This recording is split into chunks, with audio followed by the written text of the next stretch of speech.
அன்பார்ந்த தமிழ் சொந்தங்கள் அனைவருக்கும் இனிய வணக்கம்.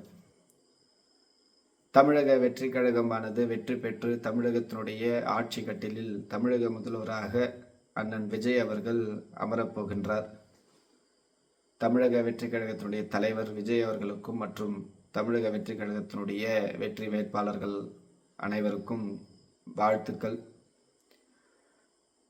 தமிழகத்தினுடைய வளர்ச்சிக்காக, தமிழகத்துடைய மேம்பாட்டிற்காக மத்திய அரசு, பாரதிய ஜனதா கட்சி, பாரத பிரதமர் நரேந்திர மோடி அவர்கள் தரக்கூடிய பல்வேறு நலத்திட்டங்களை தடையின்றி பெற்று தமிழகத்தினுடைய வளர்ச்சிக்கும் தமிழ் மக்களுடைய மேம்பாட்டிற்கும் தமிழக மாணவருடைய வளர்ச்சிக்கு துணை நிற்க வேண்டும் என்றும், இதற்கு முன்னிருந்த திராவிட கட்சியை போல பாரதிய ஜனதா கட்சி எதிர்ப்பதையே நோக்கமாக இல்லாமல் பாரத பிரதமர் தரக்கூடிய பல்வேறு நலத்திட்டங்களை பெற்று தமிழகத்தையும் தமிழ் மக்களையும் காக்க வேண்டியது முதல்வராக உங்களுடைய தலையாய கடமை.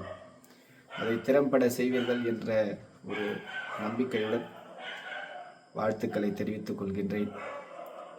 பாரதிய ஜனதா கட்சி தமிழர்களுக்காகவே என்றென்றும் பல்வேறு நலத்திட்டங்களை தந்து கொண்டு இருக்கிறது என்பதை மறந்துவிட வேண்டாம்.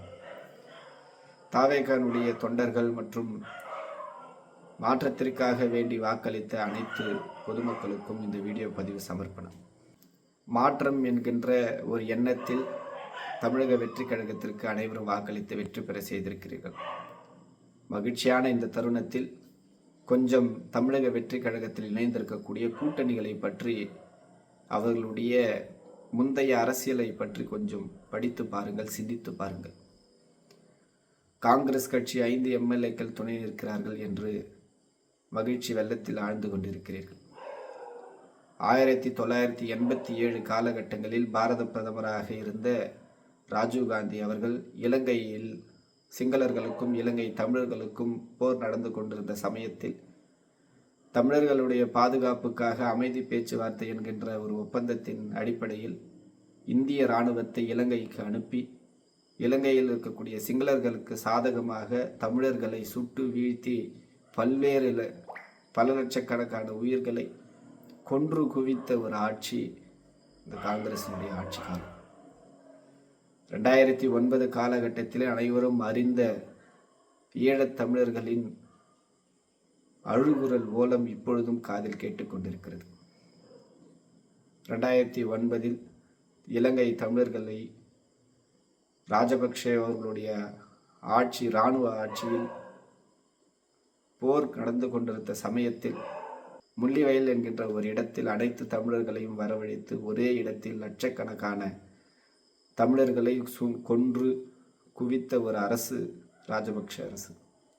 அந்த காலகட்டத்தில் இந்தியாவில் ஆட்சி செய்து கொண்டிருந்த காங்கிரஸ் அரசு தமிழர்களை கொத்து கொத்தாக கொன்று குவித்த காலகட்டத்தில் எதிர்த்து அவர்களுக்காக ஒரு குரலும் எழுப்பாத ஒரு அரசு இந்த காங்கிரஸ் அரசு.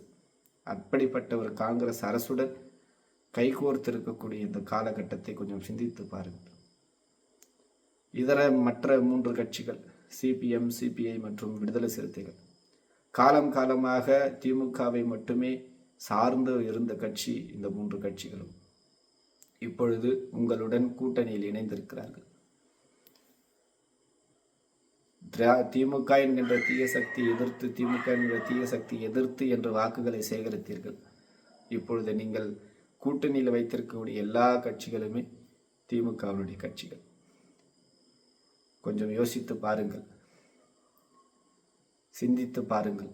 வாக்களித்த அனைவர்களும் இந்த மாற்றத்திற்காக வேண்டிதான வாக்களித்தீர்கள்.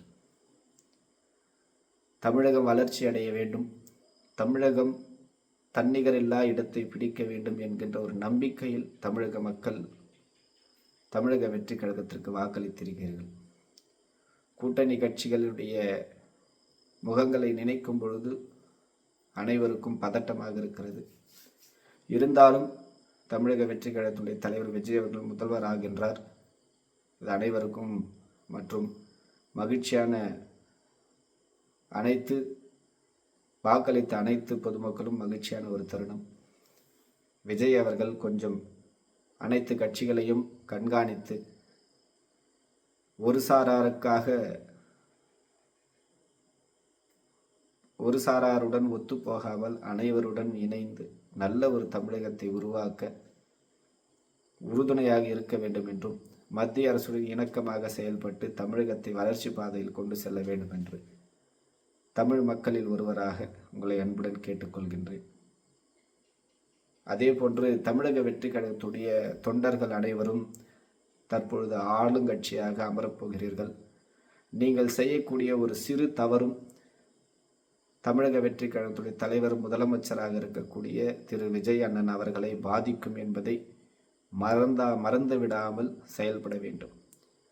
ஆளுங்கட்சி என்கின்ற ஒரு மமதையில் நீங்கள் செய்யக்கூடிய அறியாமையில் செய்யக்கூடிய ஒரு சிறு சிறு தவறுகளும் மொத்த ஆளுங்கட்சியுமே குறை சொல்லக்கூடிய அளவிற்கு மாறிவிடும் என்பதை புரிந்து கொண்டு ஒரு மேன்மையான ஒரு அரசு எப்படி அமைய வேண்டுமோ, எப்படி செயல்பட வேண்டும் என்பதை, குற்றங்களை தடுத்து வளர்ச்சிகளை பெற ஒவ்வொரு தமிழக வெற்றி கழக தொண்டர்களும் முதல்வராக பதவியேற்கக்கூடிய அண்ணன் விஜய் அவர்களுக்கு உறுதுணையாக இருக்க வேண்டுமே தவிர பாதகமாக இருக்கக்கூடாது என்பதை மனதில் தெரிந்து கொள்ளுங்கள். நல்லதொரு ஆட்சி அமையட்டும், நன்மையை நடக்கட்டும் என்று வாழ்த்தி விடைபெறுகிறேன். நன்றி.